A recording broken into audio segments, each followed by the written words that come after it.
آج میں آپ کو ایک بڑے ہی انوکھے صندوق کے بارے میں بتانے جا رہا ہوں۔ یہ حضرت آدم علیہ السلام کو اللہ تعالیٰ نے عطا فرمایا جب آپ دنیا میں تشریف لائے تھے۔ شمشاد نامی درخت کی مضبوط لکڑی کا یہ بنا ہوا تھا اور اس میں سونے کا کام کیا ہوا تھا۔ 3 گز لمبا تھا، 2 گز چوڑا، اور یہ صندوق حضرت آدم علیہ السلام کی اولاد میں یہ آگے سے آگے بڑھتا چلا گیا۔ اس صندوق کی آگے کی بات یہ ہے کہ سیدنا موسیٰ علیہ السلام تک یہ صندوق پہنچا۔ اب یہ صندوق کیا تھا اور اس صندوق میں کیا تھا، یہ آپ کے ذہنوں میں سوال آ رہا ہوں، بتاتا ہوں۔ پہلے تو یہ سنیے کہ اس صندوق میں کیا تھا۔ آئے ہے اس صندوق میں تمام انبیاء کرام علیہ السلام اور ان کے مکانات کی تصویریں تھیں۔ اللہ کے آخری نبی محمد عربی صلی اللہ تعالی علیہ وآلہ وسلم اور آپ کے مقدس مکان کی تصویر ایک سرخ یعنی لال ریڈ یاقوت میں تھی۔ اس تصویر میں آپ صلی اللہ تعالی علیہ وسلم نماز کی حالت میں تھے، جبکہ آس پاس صحابہ کرام علیہم رضوان موجود تھے۔ ہاں، یہ بتاتا چلو کہ یہ تصویر قدرتی تھی، کسی انسان کی بنائی ہوئی نہیں۔ پھر حضرت سیدنا موسیٰ علیہ السلام کو یہ صندوق ملا تو آپ اس میں اپنا خاص سامان رکھنے لگے۔ توریت شریف کی تختیوں کے ٹکڑے اس صندوق میں تھے، جنتی لاٹھی، حضرت سیدنا موسیٰ علیہ السلام کا لباس مبارک، حضرت سیدنا ہارون علیہ السلام کا امامہ اور ان کی لاٹھی مبارک، حضرت سیدنا سلیمان علیہ السلام کی انگوٹھی، اور بنی اسرائیل پر جو من و سلوہ نازل ہوتا تھا ان میں سے من بھی اس میں موجود تھا۔ تو یہ اس صندوق میں کیا تھا اس کی میں نے کوئی تفصیل آپ کو بیان فرمائی ہے۔ اب یہ کہ صندوق کو کیا کہتے تھے، نہیں، پہلے میں بتاؤں گا صندوق کے فائدے کیا تھے۔ صندوق کے فائدے جو قرآن کریم کی تفاسیر اور دیگر کتابوں میں لکھا ہے، تو حضرت سیدنا موسیٰ علیہ السلام جنگ میں اس صندوق کو آگے رکھا کرتے تھے۔ اس سے بنی اسرائیل کو سکون نصیب ہوتا تھا۔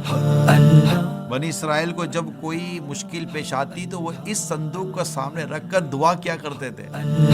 دشمنوں کے مقابلے میں اس کی برکت سے فتح یعنی کہ فتح حاصل کرتے تھے۔ جب آپس میں اختلاف ہوتا تو صندوق سے فیصلہ کرواتے، صندوق سے فیصلے کی آواز آتی تھی، بلائیں اور آفتیں صندوق کی برکت سے ٹل جاتی تھی۔ پھر جب بنی اسرائیل اللہ عز و جل کی بہت زیادہ نافرمانی کرنے لگے تو کچھ یوں ہوا کہ قوم عمالقہ کہ بہت بڑے لشکر نے ان پر حملہ کیا اور ان کی بستیوں کو تباہ کر دیا، اور یہ انوکھا صندوق لے کر وہ چلے گئے۔ قوم عمالقہ نے اس صندوق کی اہمیت کو چونکہ سمجھانا تھا، اس کو گندی جگہ پر رکھ دیا اس کو۔ اب اس بے ادبی کے نتیجے میں وہ مختلف بیماریوں کا شکار ہونے لگے، ان کی 5 بستیاں ہلاک ہو گئیں۔ اب انہیں یقین ہو گیا کہ یہ سب جو کچھ ہمارے ساتھ ہو رہا ہے یہ اس مقدس صندوق کی بے ادبی کا نتیجہ ہے۔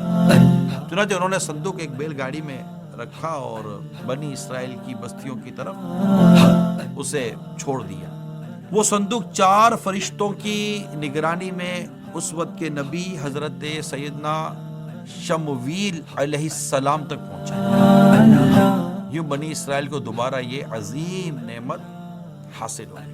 اس کی مزید تفصیل میں یہ بھی ہے کہ حضرت امام مہدی رضی اللہ تعالیٰ عنہ جب تشریف لائیں گے تو اس مبارک صندوق کو فلسطین کے تبریہ نام کی جھیل سے یا ایک قول کے مطابق ترکی کے شہر انطاکیہ کی کسی غار سے آپ نکالیں گے۔ آپ سوچ رہے ہوں گے کہ یہ کون سا تابوت ہے، یہ کون سا صندوق ہے، تو اس کو تابوت سکینہ کہا جاتا ہے، جس کا ذکر پاک سورہ بقرہ کی آیت نمبر 248 میں بیان کیا گیا ہے۔ اس تابوت سکینہ کے متعلق جو کچھ ہم نے ابھی سنا ہے، اس میں بہت سارے ہمیں باتیں سیکھنے کو مل رہی ہیں. فار ایگزامپل کہ تبرکات کی اہمیت، کہ بزرگوں کے تبرکات سے کس قدر برکتیں ملتی ہیں، بزرگوں کے تبرکات سے کس قدر فتوحات ملتی ہیں، بزرگوں کے تبرکات سے کس طرح دعائیں قبول ہوتی ہیں. آپ سوچئے کہ جن کے تبرکات کا یہ عالم ہے، خود ان کا اپنے یعنی ان شخصیات کا، ان نیک لوگوں کا عالم کیا ہوگا. جس صندوق میں ان کے چیزیں موجود تھیں، ان کے تبرکات موجود تھے، اور اس کی موجودگی میں سکینہ بھی، راحت بھی اور دعاؤں کی قبولیت بھی ہوتی تھی.